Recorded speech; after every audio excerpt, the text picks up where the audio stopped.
दोस्तों, जब इंडिया और पाकिस्तान के बीच टेंशन बढ़ती है, जैसे अभी पहलगाम अटैक के बाद, तो हम सब सोचते हैं ये वॉर क्यों हो रही है। मीडिया चिल्लाता है, पॉलिटिशियंस भाषण देते हैं, कौन जीतेगा। लेकिन एक सवाल जो कोई नहीं पूछता, इस वॉर से असली फायदा किसको मिलता है।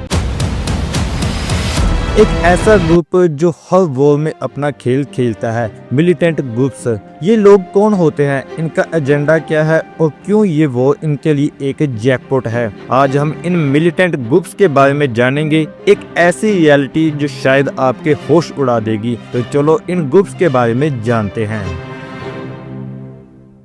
कश्मीर में ग्रुप्स जैसे लश्कर-ए-तैयबा, जैश-ए-मोहम्मद और अबदी रेजिस्टेंस फ्रंट, ये सब टेररिस्ट ऑर्गेनाइजेशन हैं जो वायलेंस के थ्रू अपना एजेंडा पुश करते हैं। इनका टारगेट होता है क्योस क्रिएट करना, यानी देश में अराजकता क्रिएट करनी, लोगों में डर फैलाना और अपनी आइडियोलॉजी को स्प्रेड करना। सरफेस पे इनके एजेंडा को देखें तो लगता है कि ये ग्रुप्स कश्मीर को इंडिया से अलग करना चाहते हैं या पाकिस्तान के साथ जोड़ना चाहते हैं, लेकिन रियलिटी में ये ग्रुप्स सिर्फ क्योस क्रिएट करना चाहते हैं। इनका क्लेम है कि वो कश्मीरी लोगों के लिए आजादी या जिहाद लड़ रहे हैं, लेकिन ये सिर्फ प्रोपेगेंडा है। अभी के पहलगाम अटैक को ही देखो, इस अटैक में 26 टूरिस्ट मारे गए। ये ग्रुप्स सिविलियंस को टारगेट करते हैं, जो दिखाता है कि इनका असली मकसद डर फैलाना है, ना कि कोई नोबल उद्देश्य। द रेजिस्टेंस फ्रंट, जो लश्कर-ए-तैयबा का एक ऑफशोट है, उसने इसकी रिस्पॉन्सिबिलिटी ली है। ऑफशोट का मतलब है एक बड़े ग्रुप से निकला हुआ एक छोटा ग्रुप। ये अटैक सिर्फ एक इंसिडेंट नहीं था, ये एक बड़ा प्लान का हिस्सा था। इंडिया और पाकिस्तान के बीच टेंशन बढ़ाना, और इस टेंशन से ही इन ग्रुप्स को फायदा मिलता है। इनको फायदा कैसे होता है, ये जानने से पहले हमें ये समझना होगा कि ये ग्रुप्स इतने पावरफुल कैसे बनते हैं। क्या ये सिर्फ कुछ गुंडे हैं जो बंदूक उठा लेते हैं? नहीं, ये एक ऑर्गेनाइज्ड सिस्टम है जिसमें रिक्रूटमेंट और फंडिंग का बड़ा खेल चलता है, और वो या टेंशन के टाइम ये खेल और भी बड़ा हो जाता है। चलो इसके दो पिलर्स, रिक्रूटमेंट और फंडिंग, को डिटेल में देखते हैं। पहला पिलर है रिक्रूटमेंट। रिक्रूटमेंट का मतलब है लोगों को भर्ती करना, और ये मिलिटेंट ग्रुप्स नए लोगों को कैसे अपने साथ जोड़ते हैं। सबसे बड़ा टूल है प्रोपेगेंडा। जब इंडिया पाकिस्तान के बीच टेंशन बढ़ती है, जैसे अभी ऑपरेशन सिंदूर के बाद, तो ये ग्रुप्स सोशल मीडिया, व्हाट्सएप और लोकल नेटवर्क से थ्रू अपना प्रोपेगेंडा फैलाते हैं। एग्जाम्पल के लिए कश्मीर में ये ग्रुप्स यंग बॉयज को ये बोलते हैं, इंडिया ने तुम्हारा हक छीना है, तुम्हें आज़ादी के लिए लड़ना होगा। या फिर पाकिस्तान में बोलते हैं, इंडिया हमें खत्म करना चाहता है, जिहाद को। ये प्रोपेगेंडा इमोशनल होता है, और टारगेट होते हैं वो लोग जो फ्रस्ट्रेटेड होते हैं अनएम्प्लॉयमेंट से, गरीबी से या पॉलिटिकल इंस्टेबिलिटी से। कश्मीर में अनएम्प्लॉयमेंट और पॉलिटिकल इंस्टेबिलिटी की वजह से यूथ फ्रस्ट्रेट होते हैं। पाकिस्तान के फतह और खैबर पख्तूनख्वा में गरीबी और मदरसा कल्चर इन्हें कट्टरपंथी बनाता है। कुछ लोग आइडियोलॉजी के लिए भी ज्वाइन करते हैं, जैसे जिहाद या आजादी के नाम पे, लेकिन ज्यादातर लोग पैसों के लिए आते हैं। एक रिपोर्ट के अकॉर्डिंग इन टेररिस्ट को मंथली पेमेंट मिलते हैं, और अगर वो मर जाते हैं तो उनकी फैमिलीज को मुआवजा भी मिलता है। कुछ एजुकेटेड यूथ भी ज्वाइन करते हैं। 2014 में इंडियन आर्मी डाटा के अकॉर्डिंग 70 कश्मीरी यूथ एलईटी में शामिल हुए, जिसमें 2 PhD होल्डर्स और 8 पोस्ट ग्रेजुएटेड थे। और ये नंबर्स वॉर के टाइम और बढ़ते हैं। क्यों? क्योंकि जब बॉम्ब बजते हैं, जब लोग अपने घर जलते देखते हैं, तब गुस्सा और बेचैनी बढ़ती है, और ये ग्रुप्स उस गुस्से को अपने लिए यूज करते हैं। लेकिन ये रिक्रूटमेंट का खेल इतना सिंपल नहीं है। ये ग्रुप्स सिर्फ लोकल लोगों पे डिपेंड नहीं करते, इन्हें ट्रेन्ड फाइटर्स भी चाहिए होते हैं। और ये फाइटर्स कहां से आते हैं, ये सवाल हमें ले जाता है इनके दूसरे पिलर की तरफ, फंडिंग। तो ये पैसा आता कहां से है। अब बात करते हैं फंडिंग की।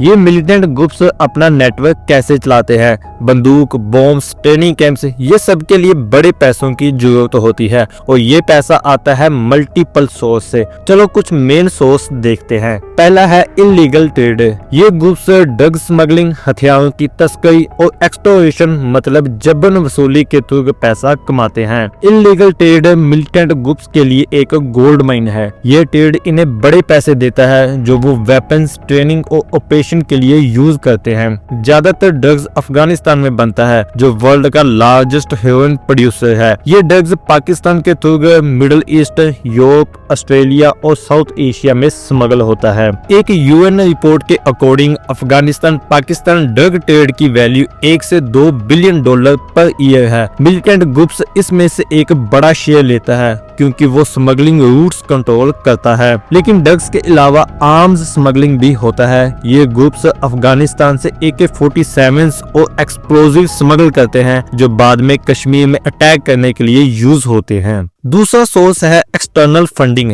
इंडिया का क्लेम है कि पाकिस्तान की इंटर सर्विस इंटेलिजेंस ISI इन ग्रुप्स को फंडिंग और ट्रेनिंग देती है। 2008 मुंबई अटैक के बाद लश्कर-ए-तैयबा के लीडर हफीज सईद के खिलाफ एविडेंस मिले थे कि उन्हें पाकिस्तान से सपोर्ट मिल रहा है, लेकिन पाकिस्तान ये एलिगेशन हमेशा डिनाई करता है। दूसरी तरफ इन ग्रुप्स को middle eastern countries specially Saudi Arabia और UAE से डोनेशन आता है, जो अक्सर चैरिटी के नाम पर छुपाए जाते हैं। ये पैसे मस्जिदों, मदरसा या NGO के थ्रू मिलिटेंट ग्रुप्स तक जाते हैं। LET और JEM के मैगजीन्स और वेबसाइट ओपनली डोनेशंस मांगते हैं। तीसरा सोर्स है लोकल एक्सटोर्शन। कश्मीर के लोकल बिजनेसमैन और कॉन्ट्रैक्टर्स से ये ग्रुप्स प्रोटेक्शन मनी मांगते हैं, ना दो तो धमकियां या वायलेंस। एक अल जजीरा आर्टिकल के अकॉर्डिंग कश्मीर में 1990 से ये हवाला सिस्टम के थ्रू फंडिंग होता है, जो ट्रैक करना मुश्किल है। तो इन मिलिटेंट ग्रुप्स के दो पिलर्स को तो हमने समझ लिया कि ये ग्रुप्स पावरफुल कैसे बनते हैं, लेकिन ये हमने अभी भी नहीं जाना कि इंडिया और पाकिस्तान वॉर से इन ग्रुप्स को क्या फायदा होता है और कैसे ये वॉर इनके लिए जैकपॉट का काम करता है। इंडिया पाकिस्तान वॉर के टाइम में जब बॉम्ब बजते हैं, जब न्यूज में हर जगह वॉर की बातें होती हैं, तब लोगों में गुस्सा, डर और फ्रस्ट्रेशन बढ़ता है। ये ग्रुप्स इसी का फायदा उठाते हैं। वॉर के टाइम मिलिटेंट ग्रुप्स को नए लोग रिक्रूट करना बहुत आसान हो जाता है। एक रिपोर्ट के अकॉर्डिंग जो इंडियन आर्मी ने 2019 में पब्लिश किया, पुलवामा अटैक के बाद एक साल में 130 नए यूथ मिलिटेंट ग्रुप्स में शामिल हुए थे। दूसरा फायदा ये है कि वॉर के टाइम इन ग्रुप्स को फंडिंग यानी पैसा मिलना बहुत आसान हो जाता है। सबसे पहले इलीगल ट्रेड बढ़ता है। वॉर के टाइम पुलिस और आर्मी का पूरा ध्यान मिलिट्री ऑपरेशन पर हो जाता है, जिस वजह से बॉर्डर के पास के एरिया में ड्रग स्मगलिंग और हथियारों की तस्करी करना आसान हो जाता है। इसके अलावा वॉर के टाइम इंटेलिजेंस एजेंसी और पुलिस का ध्यान मिलिटेंट ग्रुप्स के छोटे हाइडआउट्स या स्लीपर सेल्स पे कम होता है। तब ये ग्रुप्स अपने नेटवर्क को रीऑर्गेनाइज करते हैं, नए अटैक प्लान करते हैं और छुप जाते हैं। तो अब तक हमने देखा कि कैसे मिलिटेंट ग्रुप्स वॉर के टाइम